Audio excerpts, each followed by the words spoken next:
Hey guys, what's up? Today I just wanted to do a video to talk about my brief little stint in the marijuana industry and basically why I'm not there anymore. Stay tuned. So for those of you that don't know, I did work in the marijuana industry for about a month back in fall of last year. I started probably like week 3. Sometime, I think it was like the 22nd or something, like week 3 of October. And then I stayed about a week before Black Friday. So it was about a month total. But anyway, I worked for a company that we're not going to name here in this video. Not because anything was necessarily bad or anything like that, but we're just not going to name the company. And in that particular company, I wasn't like your traditional bud tender.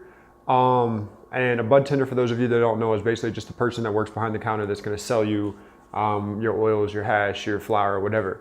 So I wasn't doing bud tending. What I was doing was basically kind of like asset protection and compliance, kind of like wrapped into one.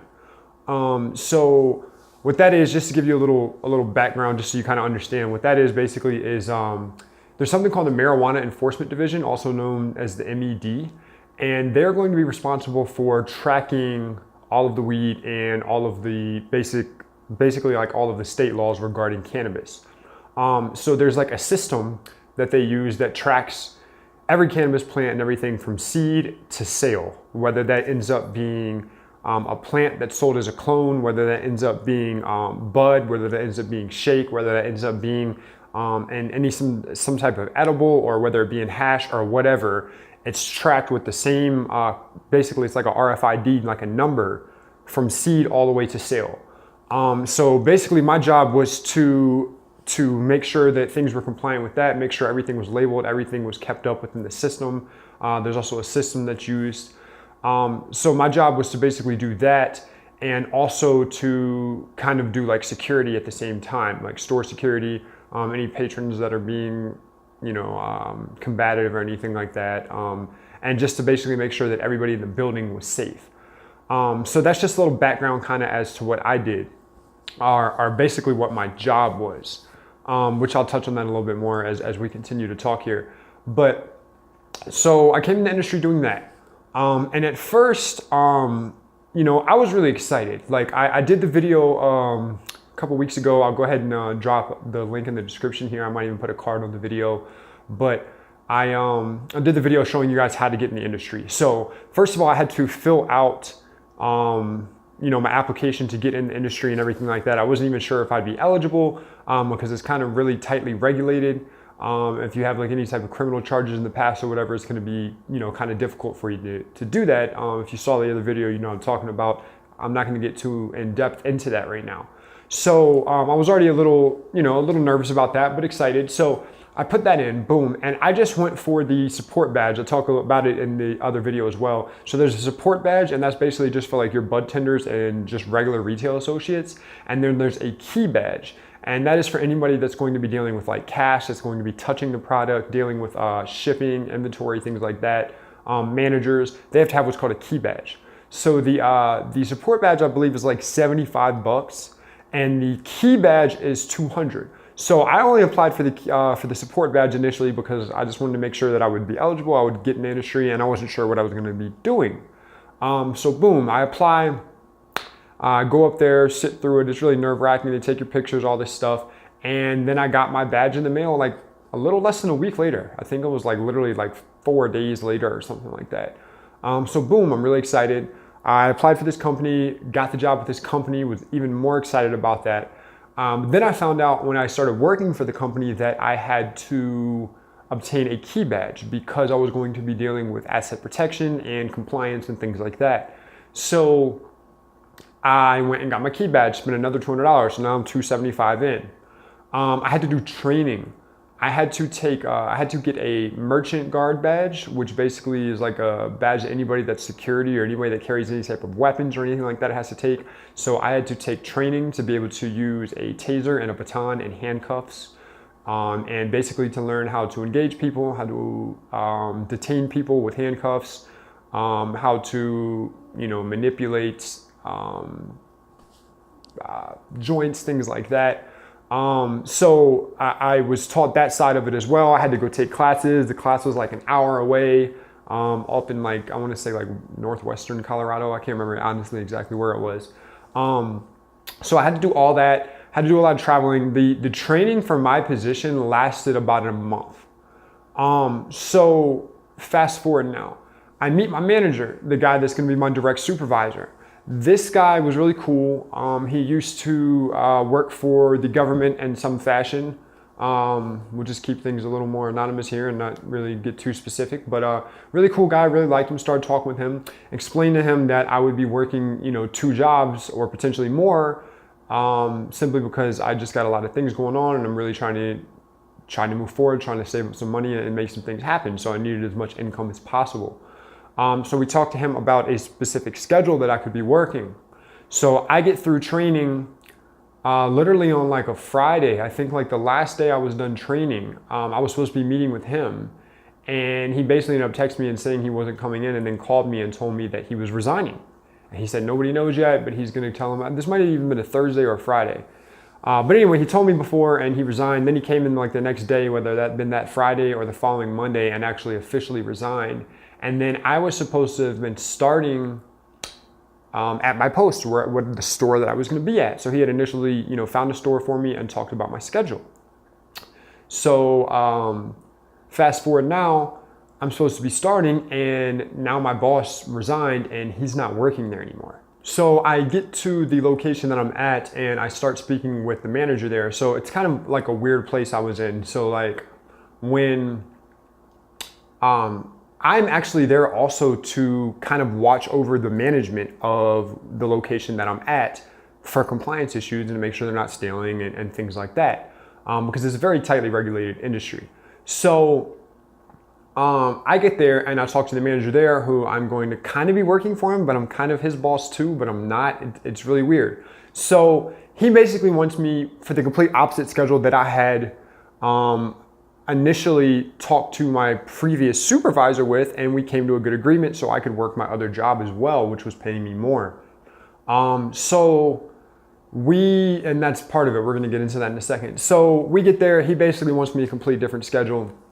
And to kind of fast forward past all of this, it basically just wasn't working. So I went back, talked to management, talked to HR and everything, and we kind of had to come to the conclusion that he wanted me when I wasn't available on basically the complete opposite of the schedule that I had with the previous manager. Well, that manager wasn't there anymore, so basically nobody was going to honor that. He wasn't there to vouch for it.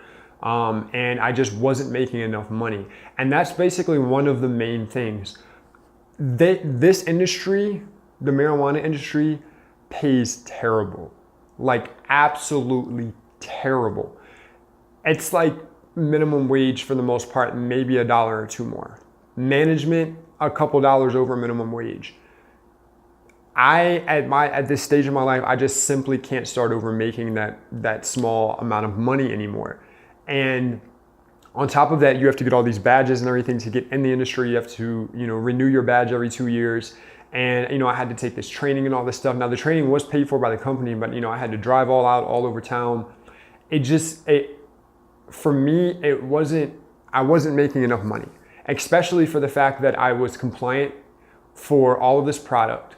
All of this product could have potentially, if something would have happened, I could have ended up having to go to court for this and having to speak for what I did, or if I received this product, if I shipped it out where it is, blase blah, if somebody else stole it on my watch or something like that. So it was a lot of responsibility. I also was physically responsible for everyone in the store, including myself, which I'm kind of that type of person in general. Like if I'm somewhere around like colleagues or friends or family or anything like that, I don't know, it's just like an instinctual role for me to kind of almost want to protect people. But however, when it's your job and you're absolutely supposed to do this, I was barely making any money doing this. On top of that, we're not allowed, because I dealt with the product too, and I was doing compliance and I wasn't just strictly security, I wasn't allowed to have a firearm. So, you guys might not hear about it a lot, but a lot of these dispensaries are getting robbed. A lot of times it's overnight, but there have been a couple of security guards and stuff that were shot and killed. And to have all that responsibility and have all that on me, and me kind of to be the target if somebody were to come in and rob the place or whatever. And the fact that I couldn't be armed, I would be in violation of the law if I was armed. All of those things combined was kind of why I just kind of had to decide that it wasn't right for me at this time, and potentially never.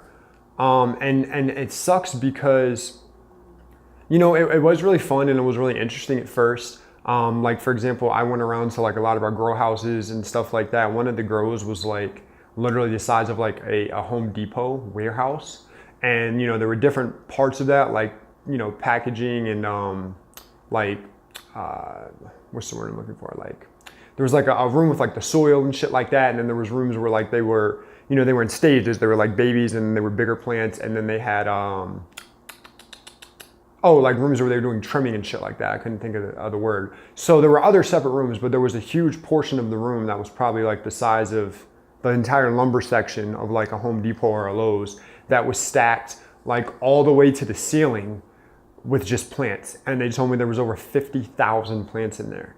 And, you know, the first couple of days you go out and you're doing these tours and you're seeing these locations and you're behind these restricted area doors and you're, you know, it's pretty cool. It's really cool and it feels, you know, it's fun and stuff like that. But, you know, especially if you've been smoking for years, like it gets old really fast.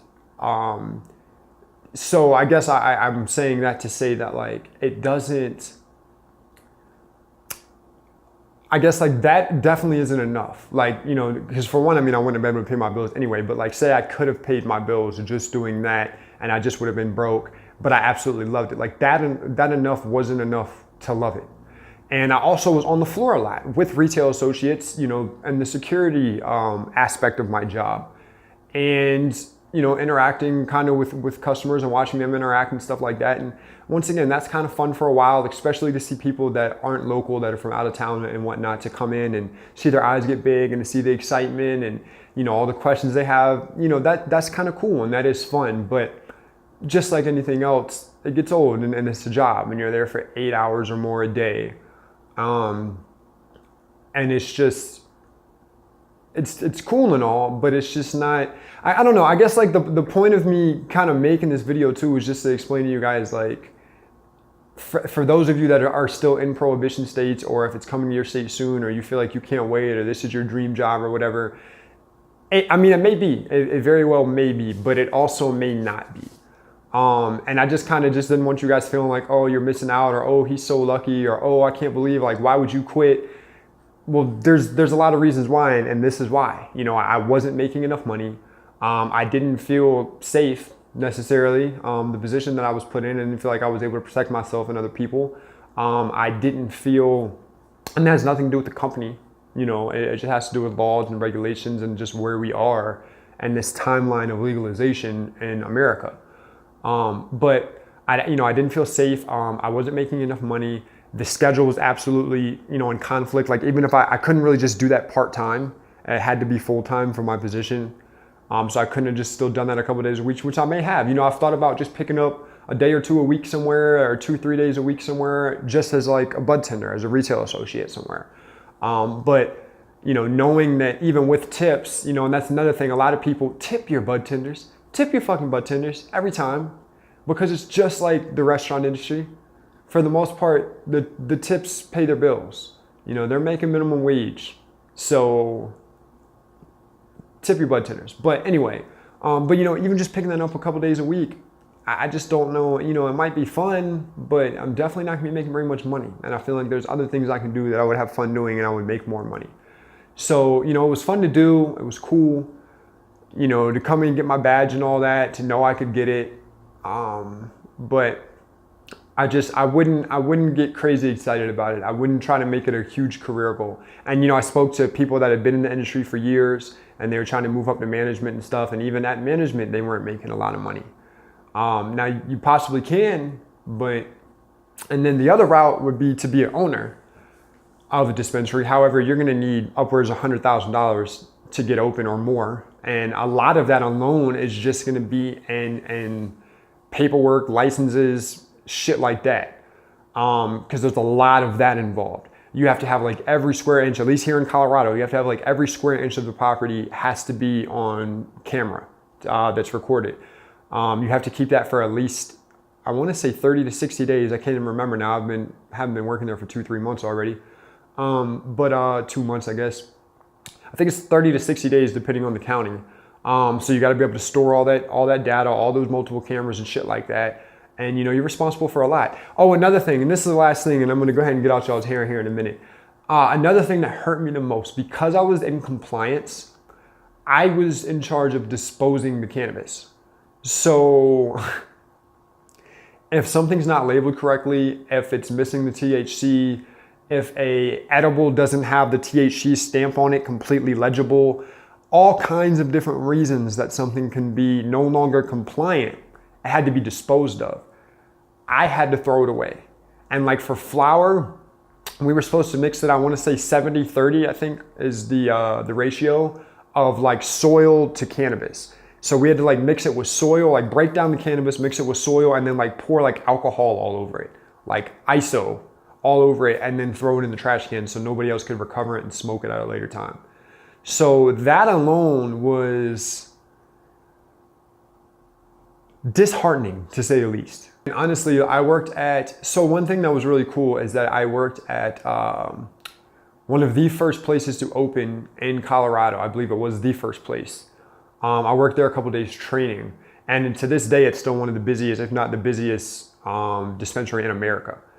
So I worked there, and that place is crazy busy, and they get a lot of returns. The company I worked for has a pretty good return policy, and a lot of times customers exploited that and would take advantage of it.